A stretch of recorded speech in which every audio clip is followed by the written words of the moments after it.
Hello, I'm Annie Botticelli, and welcome to my special report, November 2024 Astrology Troublemaker Aspects. I'm going to talk about the top November nuisances to help you understand what's happening, look out, be awareful and careful, and have some ways to mitigate the energies and make the most of them. This is a supplement to my monthly horoscope reports for each sign, which you can get much more details about the month of November in general and for your sign by watching those. And I will put the playlist at the end of the YouTube, this YouTube video, and you can find the November reports on the podcast by scrolling down into the recent past. Okay, so we're going to talk about four aspects. Three of the four aspects are oppositions. And so I'm actually just going to give you a little bit of information about what oppositions are, understanding them, and then we'll break down the details. Oppositions are points. Well, I'll just show you the first one. Right at the beginning of the month, November 3rd, we've got Mars and Pluto in an epic battle. Okay. This one is actually the one I'm most concerned about. This one could be actually the most dangerous in many ways.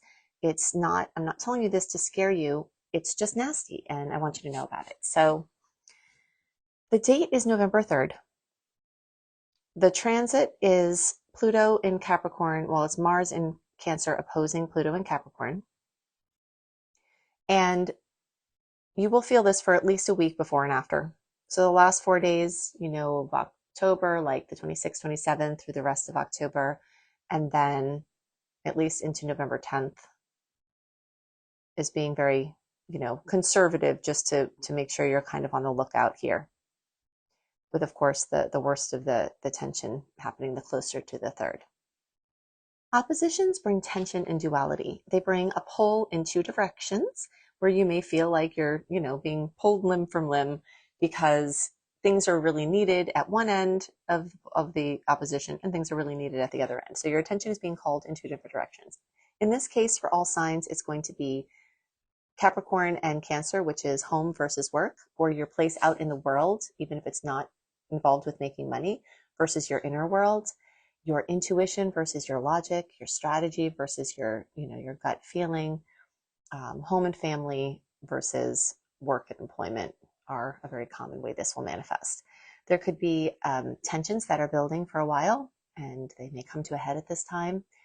There could be something that you've been trying to break out of, and this is something that can be positive, is that if you've had trouble balancing home and work, if you've had a tension that has been making your work-life balance worse, you may have a chance to rectify that now. And it may involve some, strategic action. It may involve some, taking some action, but definitely do it with the caution of being very careful, very gentle, and covering your bases. Look for ways that you can protect yourself in whatever the venture is, and expect things to get more out of control than you expect. If you're in a dangerous situation already, try to find a safe place in general, but especially during this time, because people who are already on edge may be more on edge. This is the kind of energy where people can fly off the handle and become dangerous when they're not even that way. So, being annoyed with someone with how they're driving and letting them know, this may bring out the worst in somebody. Not that it's a great idea to do anyway, but this time, this period of time, it could actually be more dangerous. So hopefully a word to the wise is sufficient. But in the best case scenario, you may be able to have a breakthrough in your work-life balance, and you may be able to get to where you feel like you're juggling everything perfectly.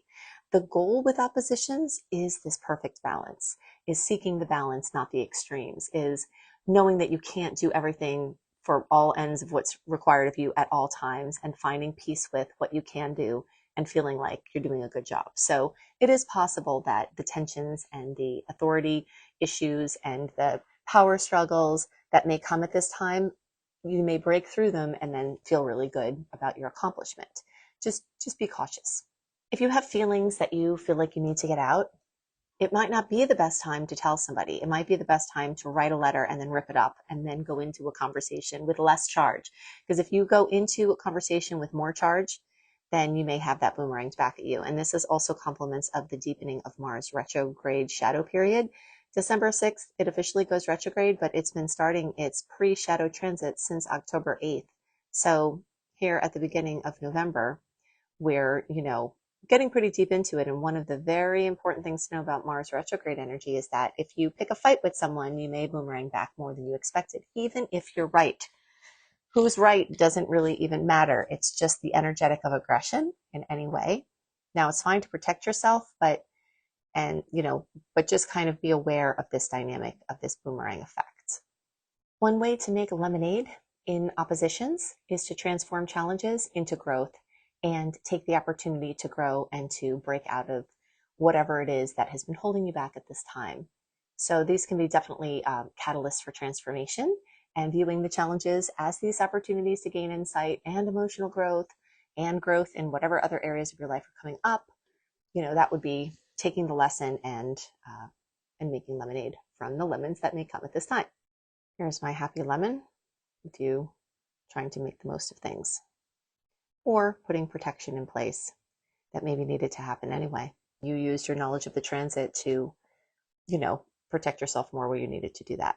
One of the ways to mitigate this energy is to channel energy productively. So if you have a lot of angst, maybe exercise, even, just have to be careful you don't injure yourself with your aggressive exercise, but, exercise, creative pursuits, something that, where you're not repressing the energy, but you're channeling it and directing it. And, using your power in the best way possible. And, that's all that you can control in that situation. Besides the protection element if someone else is not using their power in the right way. So that is number one. The number two one that I want to talk about is in the days around November 16th. We've got the sun moving into an opposition with Uranus. And what will also happen at that time is the moon will also be there. Well, the moon will be over here, down. The moon will have made its way around here. And there will be a full moon in the days around November 15th, joined by this Sun-Uranus opposition, and Uranus will be conjunct the full moon. So I did talk about this in the reports for each sign, but I am going to cover it here because it is a doozy, and I am going to speak to, a little bit more about what can happen here. So first thing to know is that sudden disruptions can occur. Uranus and Taurus can definitely represent upheaval and sudden changes to things that were Taurian or, like grounded or set. It can bring disruptions to personal security, finances, stability. It can bring restlessness and rebellion, complements of Uranus being involved. The topics of control and freedom are definitely going to come up. The full moon, as it is, can bring fullness and completion and fruition to something, a financial matter, or some kind of security matter. And Uranus there is like a wild card, for better or worse. Either you can have like a genius idea about ways to make money, or money can come in out of the blue, or you can see a flaw in your security system, in your banking, or something else that you then maybe can protect yourself before you have a problem. So, something comes to light with the full moon, something comes to fruition, something comes to manifestation. So it could be a really positive thing, but there is still this tension of pulling in different directions. And this time we've got Taurus and Scorpio. So that has to do with your stuff versus other people's stuff, your financial independence versus your, combining with others with money, and, has a lot to do with emotional security and financial security. Doing grounding practices can definitely be helpful when we've got an earth-based disruption. So spending time in nature, there's science behind this. It's definitely not rocket science either. The negative ions that are present out in nature can make people feel better. It can boost your mood. They can also have free radical actions and help your health.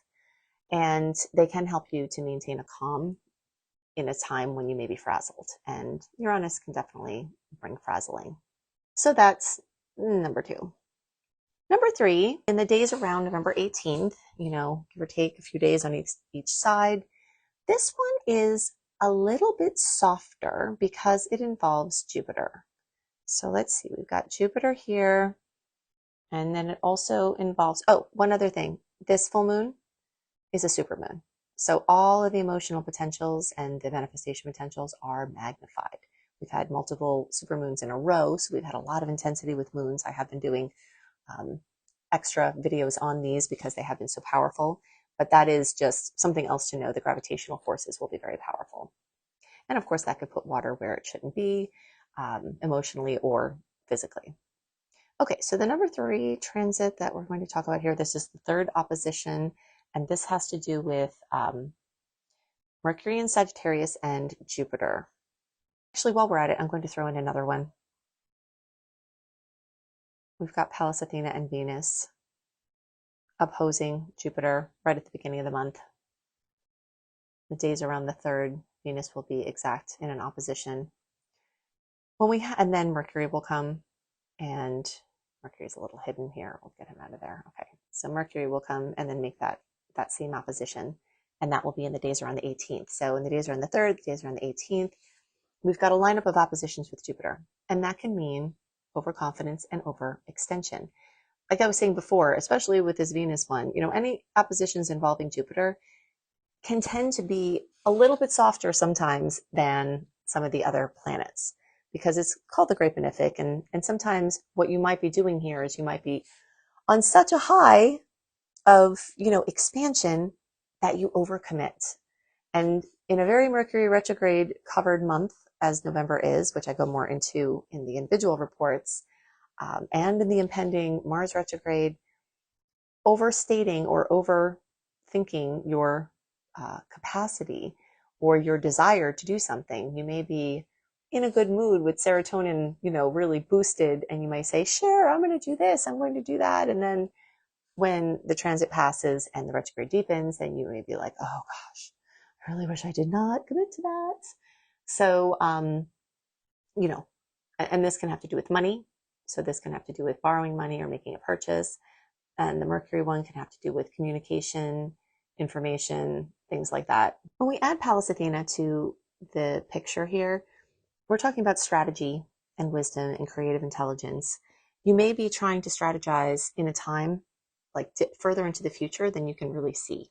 And that's one of the big things here, is that if you're trying to strategize something long term, these retrograde energies aren't going to be really great for that. So it's important to know that. And if you want to strategize, that's fine. But brainstorming and not committing and not, pushing anything forward with it unless it's experimental or short term may be the lesson there. So we don't want overconfidence in your strategizing.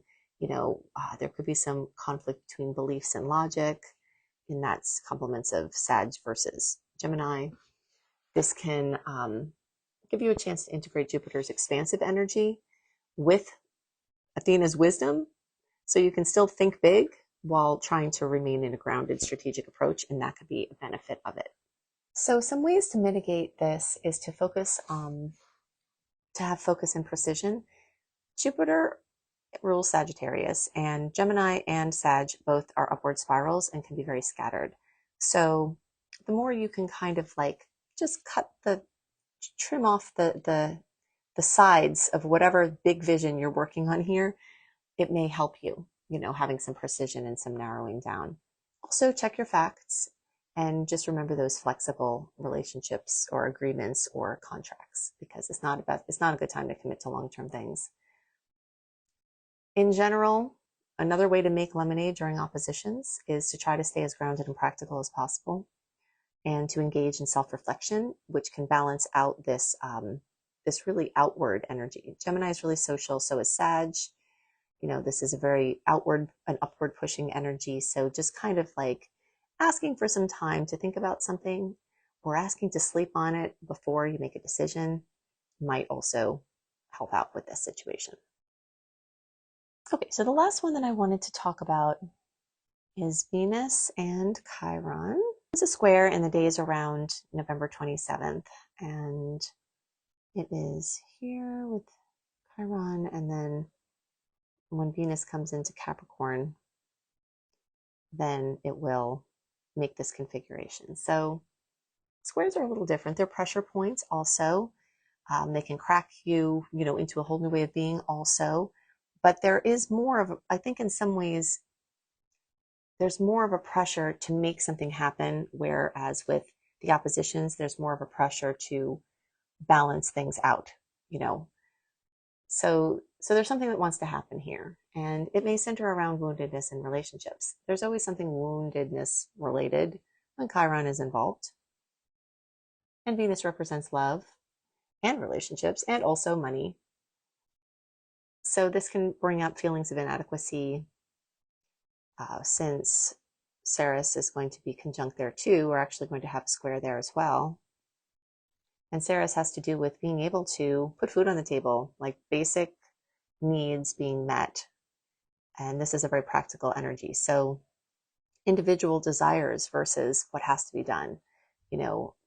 Aries energy of independence and your own flow with responsibility of Capricorn. So you may find that you're feeling a little squashed underneath the just the weight of the Capricornian things that are happening at this time.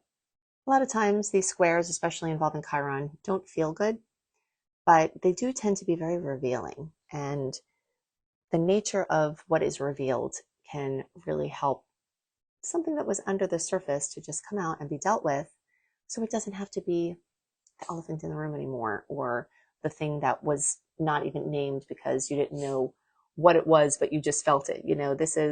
These aspects represent a bringing out from the unconscious or subconscious space into the conscious space, things that were probably going on all along. And, it just comes time for things to bubble out. And that's what these represent. Looking at this, you can, be nervous and say, oh gosh, November is terrible, but it's actually really not. If you listen to the individual reports, you'll see that I'm very excited about November in general. We're out of the heat of eclipse season. There are a ton of Sagittarius transits, which can lighten things. It should normally be a Scorpio dominated month, kind of with deep emotional things. And that can come up, but there's actually more Sag energy than there is throughout the whole month of November than there is Scorpio energy. So, there's a lightness and a flow and an excitement and an enthusiasm to November. We have many fewer transits, period, this month, which means it's just a less astrologically busy sky, which can lighten the mood compared to October. So there really is a ton to celebrate this month. And I do go into quite a bit of that in the individual report, which you can see at the end here. Again, podcast listeners, just scroll back in the history and find November for your sign. You can listen for your rising and your sun at least. And if you know your moon also, YouTube friends, I'll put the playlist at the end. And then you can find that there. So I really wanted to talk about a couple of these, especially this Pluto and Mars. And I figured while I was doing that, I may as well give you some insight into the troublemaker aspects, then the things that will be the top November nuisances, since I did focus more on the positive aspects of November in the individual reports. So now you have a little bit more fair balance, giving you all of the sides of everything to look at. If you want more free information on how you can make November be the best possible, go to anniehelpsyou.com, put your name and email address in, click receive. You'll get the welcome letter into your inbox or spam. You may have to move it. Click on the archive link that is in there. You see all goodies. You get all kinds of goodies. My 20-day virtual coaching program for free, my zodiac health tips, my eclipse resource page. There's so much that I give this community, my free VIP community here when you sign up. So, and that's always ongoing. I'm always adding stuff. So then when you go into the archives and put November 2024 astrology, that's where you'll find the sweet and salty dates and more things to know in a written form for this month. Well, I hope November is great for you and that you can navigate around these nuisances, and I'll see you next month. Bye.